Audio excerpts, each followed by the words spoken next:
Good morning, everybody. Welcome to Salt Log Gap. This is just a gap in the mountains out in the Blue Ridge Mountain area in west central Virginia. I apologize for the bugs flying in front of the camera and my face. This place is actually known for absolutely nothing. It's kind of in the middle of nowhere, and it's just a crossroads of 4 different roads coming together. Actually 2 roads, but they changed names. This is Wiggins Springs Road heading north to south right here. That is Coffeetown Road. That's the way I came to get up here. And if I head down this road that way, right here, it changes names to Alhambra Road. And that's where the Alhambra area is, where you've seen me camp before if you're subscribed. I camp down there a lot. I camp down there a lot too. I don't spend a whole lot of time on Wiggins Springs Road. And in fact, I've only been north of here one time. And you've heard me say that when you go out on a bike and do little exploring or bike rides or adventures or whatever, you're either going to have a good time or you're going to come back with a good story to tell. The one time I went up there, came back with a good story to tell. And we'll tell that story once we get to the appropriate location. But while I was passing through here, that one trip, I didn't come back. Went all the way through. I noticed a campsite. And I was like, you know, someday I'd like to camp up there because this is a higher elevation than down in the Alhambra area. And I don't tend to camp in the high elevations. It's just easier to get water in the lower elevations. So most people tend to camp down in the lower elevations. But I passed this campsite up here at the high elevation. We're talking 4,000 feet up there. So I was like, you know, if I ever come back this way, I might camp there in that spot. But the problem is, how do you get water at that camp spot? That's the issue.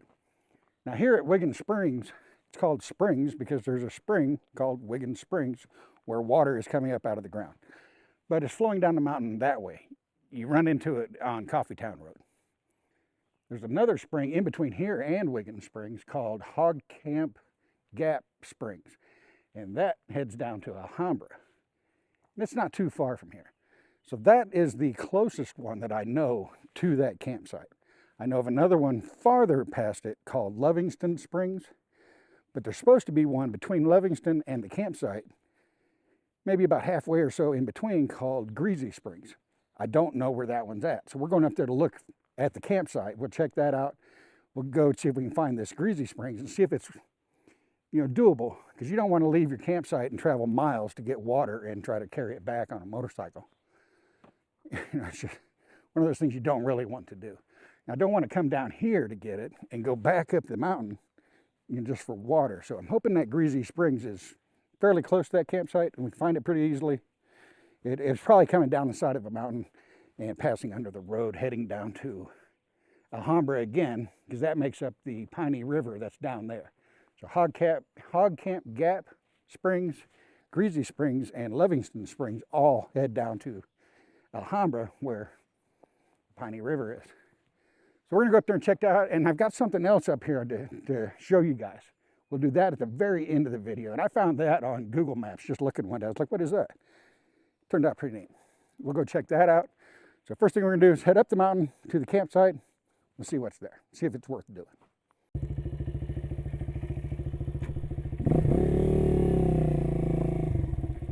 All right, so we're taking Wiggins Springs Road north out of Salt Log Gap and heading up the mountain. And I can't find a name for this mountain. I don't know what it's called. We're going to go up another mountain. We'll see here in a minute. It's just called Rocky Mountain. But I can't find a name for this one. I'm trying to get an early start. I'm out here pretty early in the morning because it is going to get blistering hot. In fact, it was so hot yesterday, I had a disposable lighter explode in the center console of my lovely Grandpa beige metallic Toyota Prius. So it's a little warm. I'm already sweating and it's only about 9 o'clock in the morning.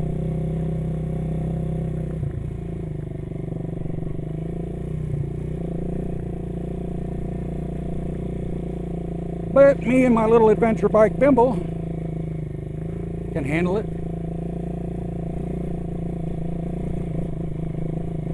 these gravel roads are like cobblestone. A lot of rocks protruding from the ground. So I just got to take my time and pretend like I'm a courier in World War II. And make my way up the mountain.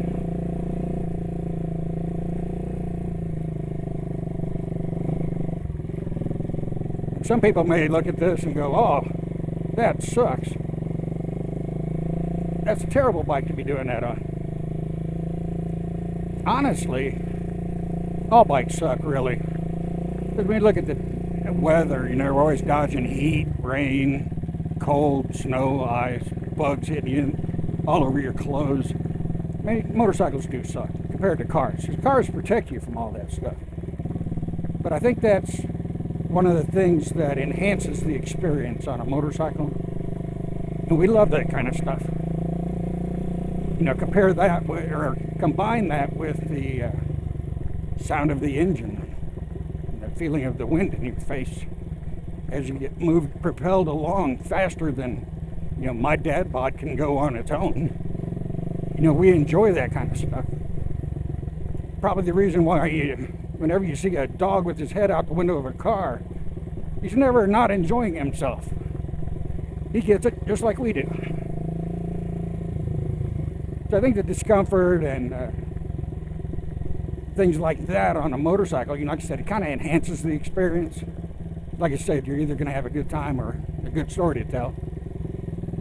And I don't shy away from the good stories to tell, and kind of things that lead to those good stories. Because that's the memorable part about going on a little trip or anything like that, or even vacation. Because if you go out and everything just goes according to plan, and you have a good time, see some sights, and ride home, nothing to talk about. You went out, saw some sights, and rode home. Or if you go out and have a flat tire or something like that, that may suck, and you're on the side of the road fixing a flat tire, and you got a beaver running out of the woods grabbing your wrenches. You know, that's a good story to tell. So those things, you know, end up being the more valuable experiences, in my opinion. So I don't shy away from that.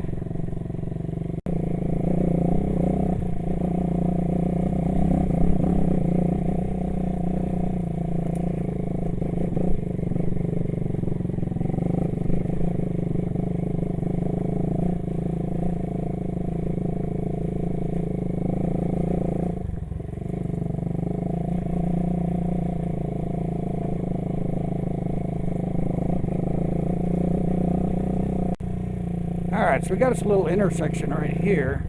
We're not quite to the top of the mountain, but we're going to go to the right.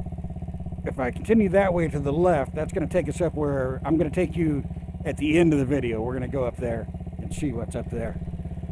But first, we're going this way.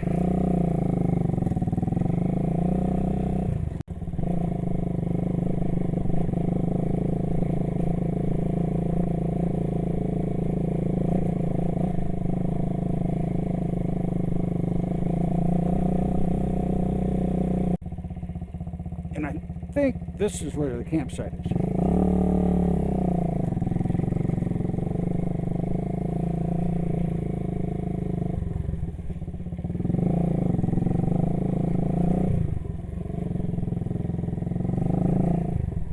Yeah, so right here's the campsite I noticed when I came up here the last time.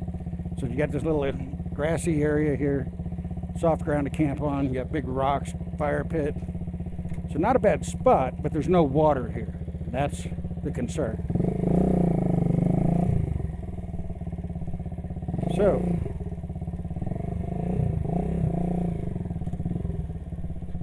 we got to go find water. Now, like I said, I know Hog Camp Gap Springs is below us, straight that way, down several hundred, 1,000 feet below us. You don't want to be doing that trek all night or all day, resupplying with water. So I know Livingston Springs is down this way, but it's a ways down here, and it might be too far away to service that campsite. But there is another one called Greasy Springs, which is going to pass over or under this road in between here and Livingston, and that is what we are looking for.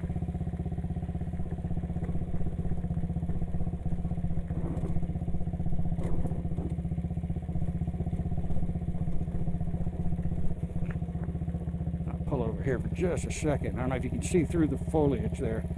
Way down there, that's where Alhambra is. It's thousands of feet that way.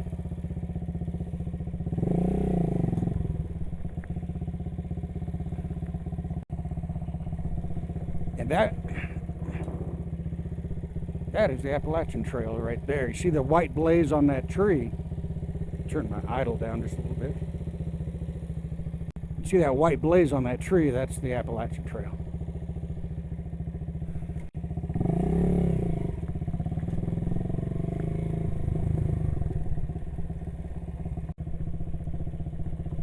If I can get a break here in the weeds. If you look at the woods here, we're looking for the floor to come to a V. We're looking for a low spot in the forest. That's where that spring is going to be heading down the mountain. So that's kind of what we're looking for.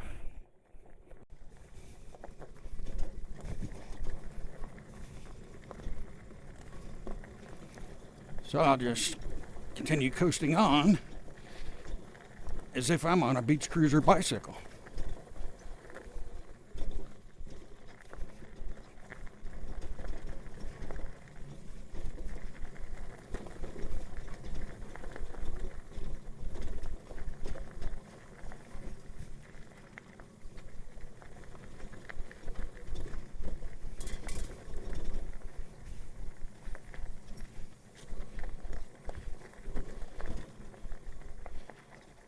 Okay, this is almost a prime spot where it would be. You can actually see where water has come across this thing right there. But I don't see anything that way leading to a spring. Just had some runoff right there from a past storm. And we're heading back uphill, so I'm going to have to fire Bimble up.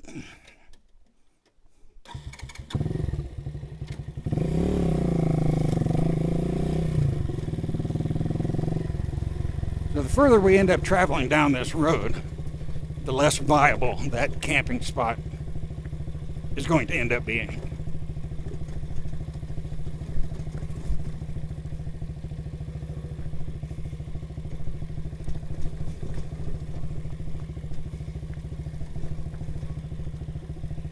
Okay, we're descending quite a bit. I don't know if you can see how steep it is to my right.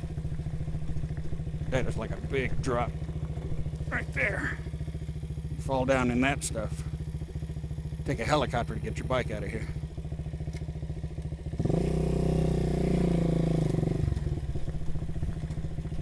And it could be quite a while before anybody finds you.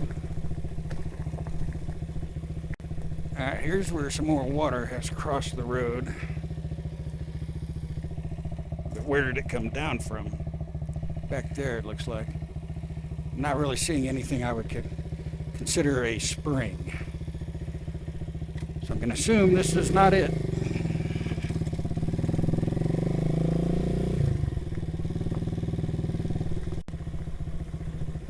Alright, this is looking pretty good right here. This is kind of what I was saying I was looking for.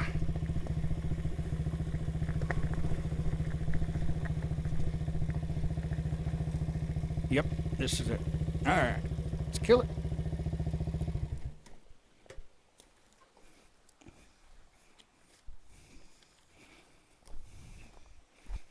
Okay, so this is the Greasy Springs branch right here. So this is spring water coming from just out of the ground up the mountain. So this is quite a ways away from that campsite, so I don't know if this is a viable, or I don't know if that's a viable campsite just due to how far away it is from here. But there's where you can actually get water. So now I know where Greasy Springs is.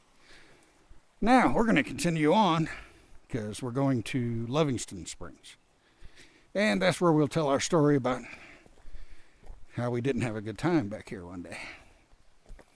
So let's fast forward to that. Well, we might be at the end of our road here. Livingston Springs is that way, but got a large mud hole here. Not the kind of thing I want to take Bimble through. Not that I don't think it'll get through there. The problem with this bike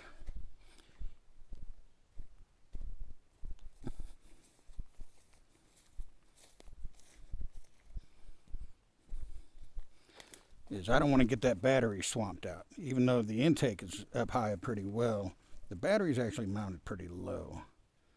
So I don't want to get that wet. And I don't know what's going to happen in there. That could turn into another situation like the monkey where I submarined it.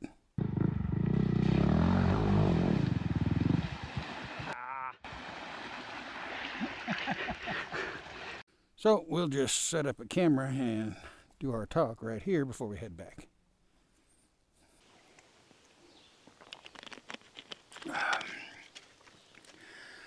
All right, so what the hell are we doing back here?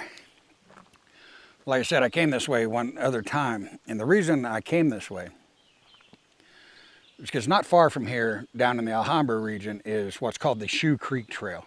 And that's a big off-road trail for adventure bikes, dual sports, four-wheelers, Jeeps, four-wheel drive, just four-wheel drive vehicles. And it's a good trail. It's a nice trail. I liked it. Problem is, about halfway through that trail, you run into private property, and it's gated off. You cannot go all the way through the trail. So there ends up being a south section of the Shoe Creek Trail and a north section.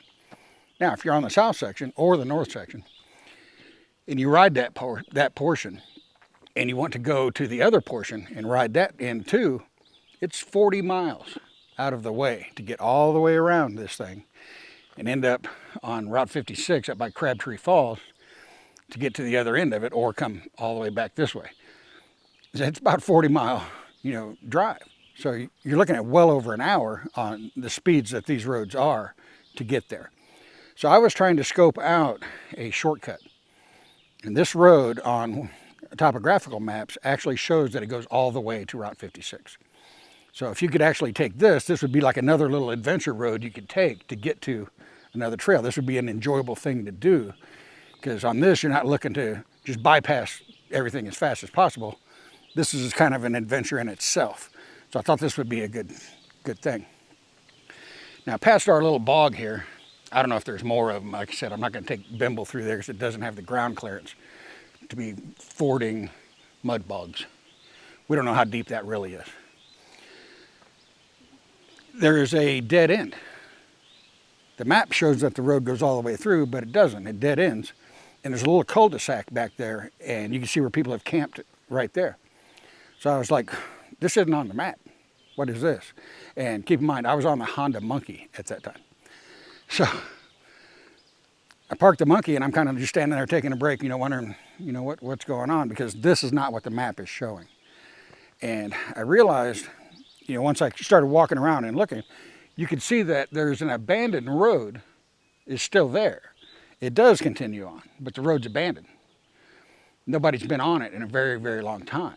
But you could make out where it was. So I was like, well, I've been on abandoned roads before. Let's take this abandoned road and see if we can take it all the way to Route 56, because the map shows it. So I'm like, I'm where I need to be.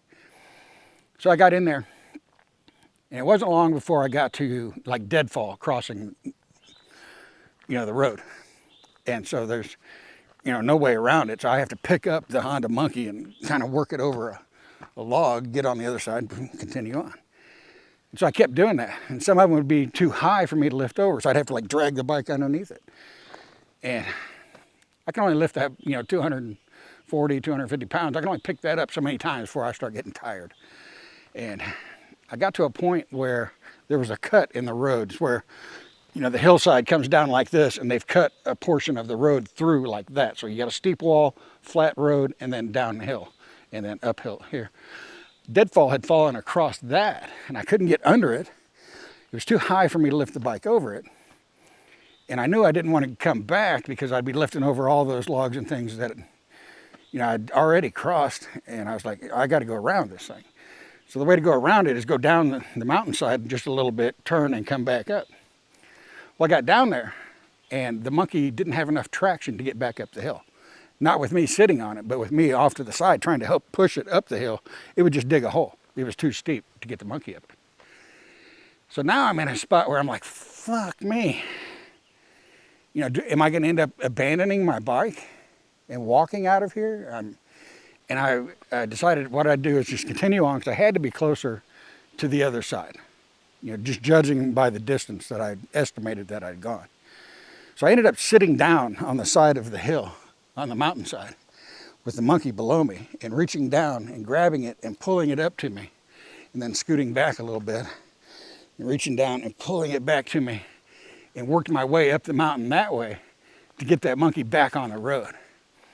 And so I continued on, and I got to spots where I could no longer see where the road was supposed to be, or where it was. You know, I'd be like, I'm looking at this kind of stuff. And so I would end up having to park the bike using a compass. I wear a compass on my watch. You know, I'd have to like shoot an azimuth off, walk over that way, see if I see anything that looks like a road. No, come back. Do it again, go that way, until I eventually found the road or whatever. And I got to another spot where I couldn't find the road at all. I mean, I walked all over, could not find it. Had to cross a boggy area with, you know, running water, get the bike through that. And I was literally busting brush at one point, you know, like this, trying to get through there. And as I came, you know, up this, you know, side of this hill, or side of the mountain, I came to a really nice trail in the road. You know, or not even in the road, I was just off-road. But I crossed at a 90-degree angle this nice trail, and I pulled over on it. I'm like, what is this? And so I looked on the trees, and you could see white blazes, like I showed you earlier.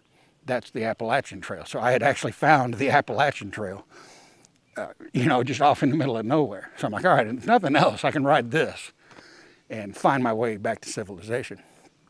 And it turns out I wasn't very far off. I was only like 20 yards away from the road. So I just went down the trail just a little bit, and I'm like, poof, well, there's the road right there.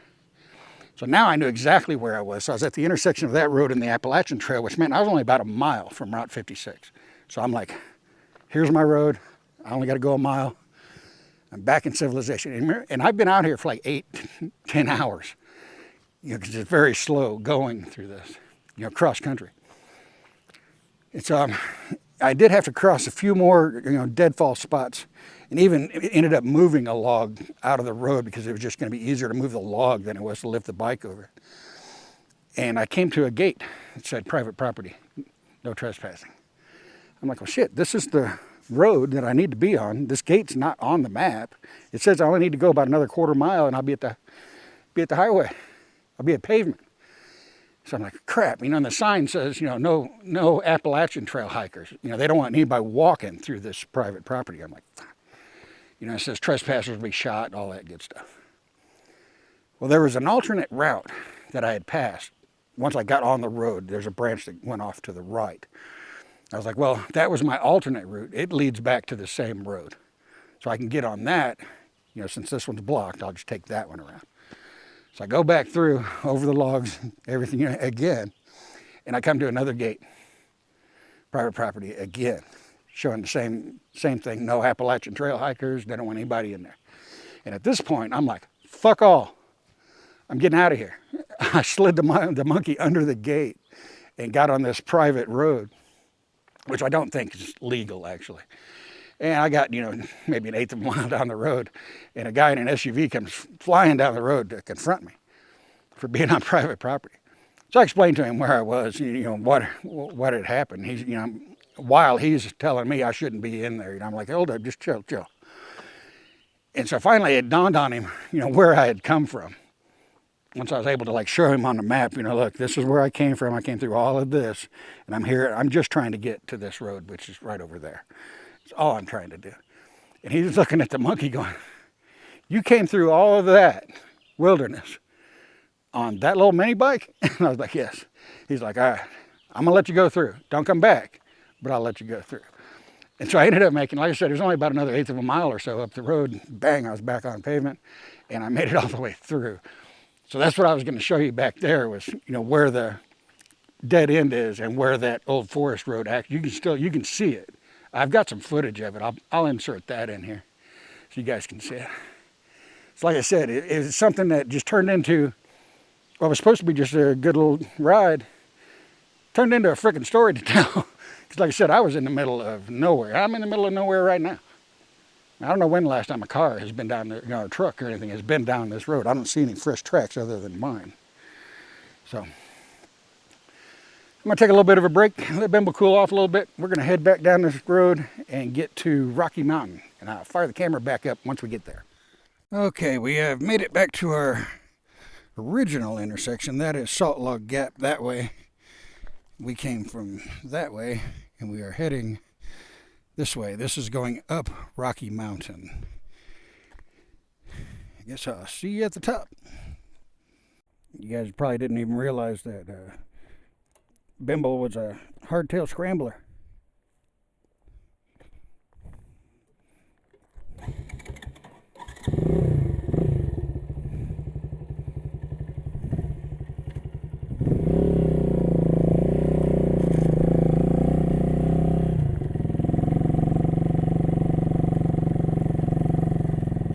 This actually might be a better road than what we've been on. And as soon as I say that, it'll probably get really rough.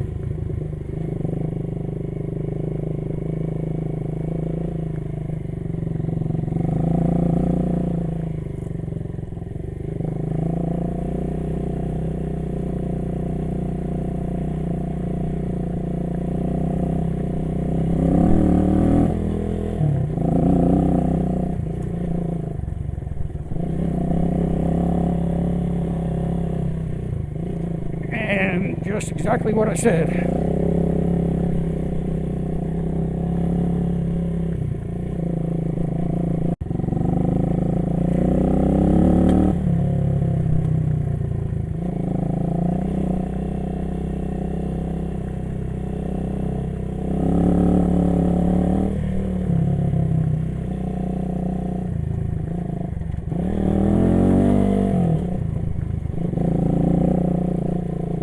Take that corner a little sideways.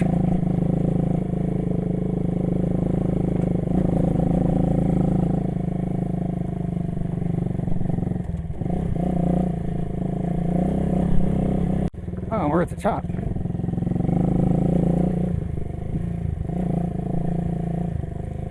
Actually, the top's over there, but we're going to stop a little bit short here. I think we need to be right here.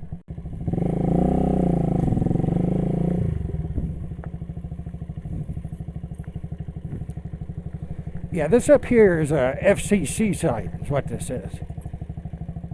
So there's the typical signage, don't go in there, ICE will come snatch you up, and you'll wake up in a El Salvadorian prison or some shit like that. But we can walk around, and that's what we want to do. All right, so we're not quite at the top of the mountain. It's actually right through there where that tower is, if you can make that out. A couple more towers over here.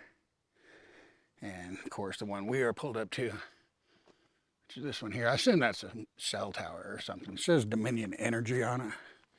But the other towers up that way say FCC. What we want to do is go behind this tower. And this is something that I found, like I said, looking at satellite imagery on Google Maps and Google Earth. So I just came up here and checked it out one day. You see this little trail here going through the woods, so I'm not the only one who's done it. And we want to follow this trail.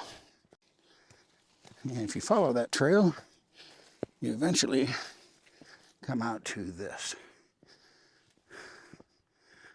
This is just a large outcropping up here where you can see for miles. Those mountains below us, that's the Blue Ridge Parkway down there. So we are up higher than the Blue Ridge Parkway. And it's just a big panoramic shot.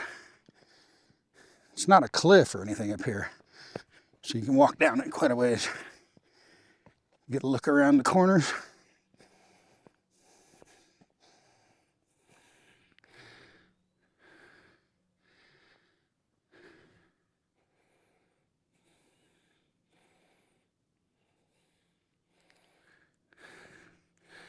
So just a big outcropping in the middle of nowhere. You can see this from satellite view. Now I found it, and here we are. So I'm gonna sit down and take me a little break.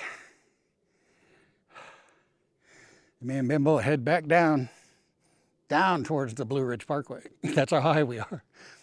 We're up above the Blue Ridge Parkway. Pretty cool place. Rocky Mountain. Take care. I'll catch you guys next time.